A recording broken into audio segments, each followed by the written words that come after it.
বাংলায় এসে মোদিজি ভুলে গেলেন শ্রীরামচন্দ্রকে। জয় মা দুর্গা, জয় মা কালী বলে জিগির তুললেন দুর্গাপুরের সভায়। বুঝিয়ে দিলেন মহিলাদের বিজেপি কতটা সম্মান করে।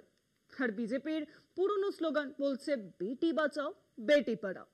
কিন্তু আসল ছবিটা ঠিক কিরকম? বিজেপি শাসিত মধ্যপ্রদেশে মহিলারা কতটা নিরাপদ? খোদ মধ্যপ্রদেশ সরকারের পরিসংখ্যান বলছে ওই রাজ্যে গণধর্ষণ, খুনের ঘটনা নাকি নজিরবিহীন।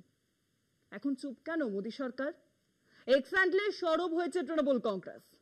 দলিত আদিবাসী মহিলাদের এবার সেই জন্যই কিন্তু নরকের আরেক নাম হলো মধ্যপ্রদেশ। ৭,৪১৮ জন এসটি এসসি মহিলাকে এবার ধর্ষণের শিকার হয়েছেন ওই বিজেপি শাসিত রাজ্যে। কে দিয়েছে এই চাঞ্চল্যকর তথ্য? আর কেউ নয়, মধ্যপ্রদেশ সরকার নিজেই। বিজেপি শাসিত মধ্যপ্রদেশ দলিত এবং আদিবাসী মহিলাদের জন্য কার্যত নরকে পরিণত হয়েছে। মহিলাদের নিরাপত্তার প্রশ্নের উত্তরে সরকারের ভূমিকা কি?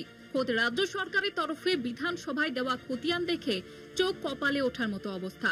পরিসংখ্যান বলছে ২০২২ থেকে ২০২৪ সালের মধ্যপ্রদেশে ৭,৪১৮ জন এসসি মহিলা ধর্ষণের শিকার, ৫৫৮ জনকে হত্যা করা হয়েছে, ৩৩৮ জনকে গণধর্ষণ করা হয়েছে। প্রতিদিন ৫ জন সংখ্যালঘু মহিলার শ্লীলতাহানির ঘটনা ঘটেছে।